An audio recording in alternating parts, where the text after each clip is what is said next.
Bismillahirrahmanirrahim. Assalamualaikum warahmatullahi wabarakatuh.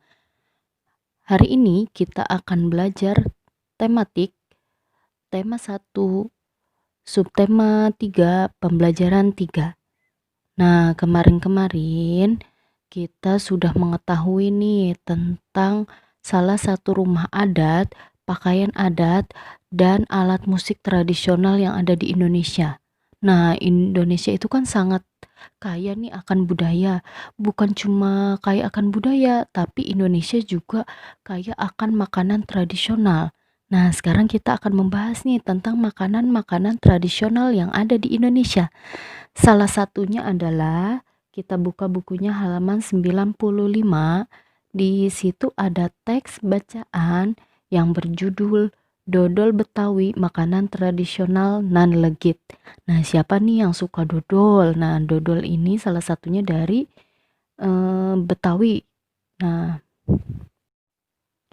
inti dari cerita tersebut adalah, Udin ini sedang bercerita nih dengan teman-temannya, yaitu Bella, Upik, Edo, dan Putu, bahwa Udin itu baru pulang dari rumah neneknya yang berada di Condet, Jakarta Timur. Nah, Udin ini membawa oleh-oleh yaitu dodol Betawi yang rasanya legit. Nah, teman-temannya itu pada suka nih dengan dodol Betawi tersebut. Dan teman-temannya itu bertanya, bagaimana sih cara membuat dodol dan terbuat dari apa aja sih? Karena rasanya itu sangat manis dan juga legit. Nah, setelah itu Udin menjelaskan bahwa dodol Betawi itu adalah salah satu makanan asli dari suku Betawi. Makanan ini itu terbuat dari ketan, gula merah, gula pasir, dan santan yang dicampurkan menjadi satu lalu dimasak di atas tungku yang besar dengan bahan bakar kayu selama 8 jam. Nah, karena itu proses pembuatannya yang rumit, hanya sedikit orang yang ahli membuat dodol Betawi. Karena dodol Betawi ini harus mengaduknya itu antara 8 sampai 12 jam, sangat lama ya. Nah, intinya seperti itu. Setelah itu kalian baca ulang ya agar lebih paham. Setelah membaca teks tersebut, kalian buka halaman 96. Di situ ada soal, ayo jawab dari nomor 1 sampai nomor 5. Kalian isi ya. Sekarang kita lanjutkan buka bukunya halaman 98. Kalau tadi kita sudah tahu nih salah satu makanan tradisional dari daerah Betawi. Sekarang kita amati yuk gambar-gambar bubur khas dari beberapa daerah yang ada di Indonesia. Nah, di sini ada 6 gambar. Yang pertama adalah bubur tinutuan. Nah, bubur tinutuan ini makanan khas dari daerah Manado, Sulawesi Utara. Pada bubur ini semua sayuran tercampur rata dengan buburnya. Nah, seperti yang ada pada gambar ya. Nah, yang kedua ini adalah namanya bubur lemu. Bubur lemu ini berasal dari kota Solo. Nah, disebut juga dengan jenang lemu. Nah, bubur ini terbuat dari tepung beras yang dimasak dengan santan. Yang ketiga adalah bubur Betawi atau bubur khas kota Jakarta. Nah, ini dikenal dengan sebutan bubur AC. AC itu artinya adalah asinan semur. Nah, bubur yang keempat adalah bubur papeda. Nah, bubur papeda ini berasal dari daerah Papua. Nah, bubur ini terbuat dari sagu. Teksturnya lengket seperti lem. Biasanya disantap dengan kuah kuning dan ikan tongkol. Seperti yang ada pada gambar ya. Nah, bubur yang kelima itu adalah namanya bubur kampiun. Nah, bubur kampiun ini berasal dari daerah Sumatera Barat. Dalam satu mangkuk bubur kampiun ini terdapat beberapa macam bubur seperti bubur sumsum, kolak pisang, kacang hijau, dan ketan. Yang keenam yaitu bubur gunting, berasal dari daerah Banjarmasin, Kalimantan Selatan.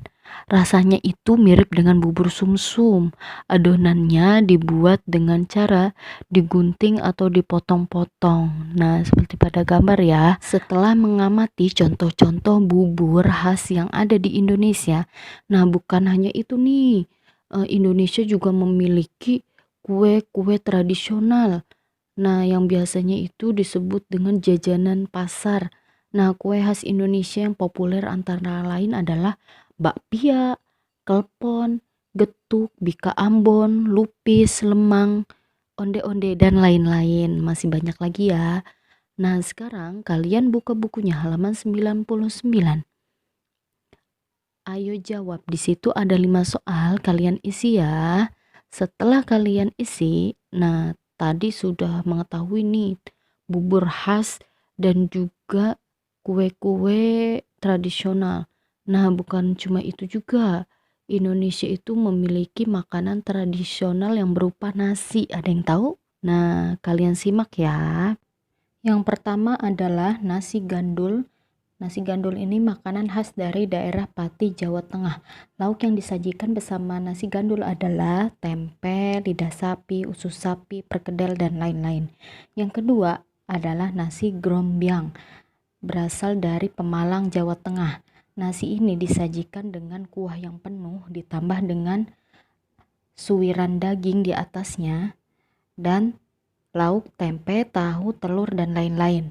Yang ketiga adalah nasi Padang. Nah, nasi ini berasal dari daerah Padang dengan sayur nangka yang kaya akan rempah-rempah ditambah dengan lauk seperti rendang, ayam, telur, dan sambal hijau.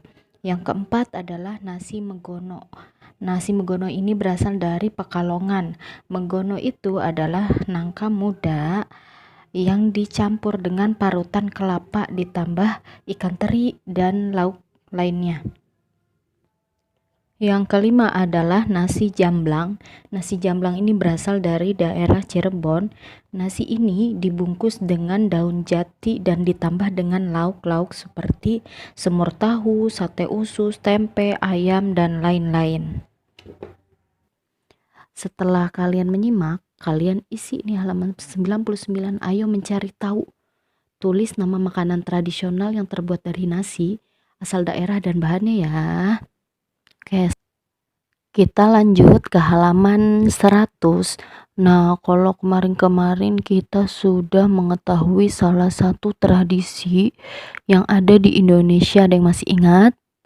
Nah, kemarin kita sudah tahu nih tradisi lompat batu dari Nias.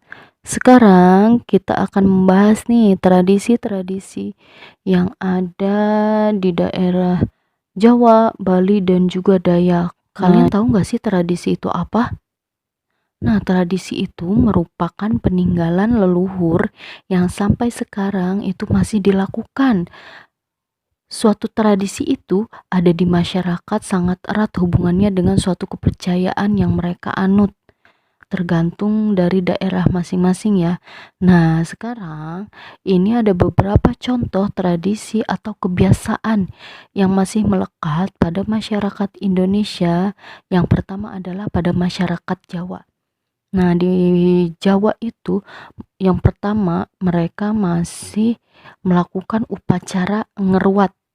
Nah, seperti yang ada pada gambar, upacara ngeruat ini merupakan upacara yang bertujuan untuk menyingkirkan bahaya yang mengancam seseorang atau keluarga, atau bisa disebut juga dengan buang sial. Nah, upacara yang kedua yang ada di daerah Jawa adalah Tedak Siti.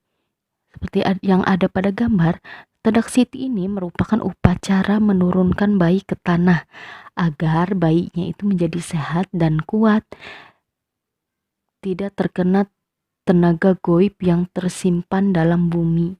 Nah, upacara yang masih terkenal di Jawa yaitu adalah upacara kenduri.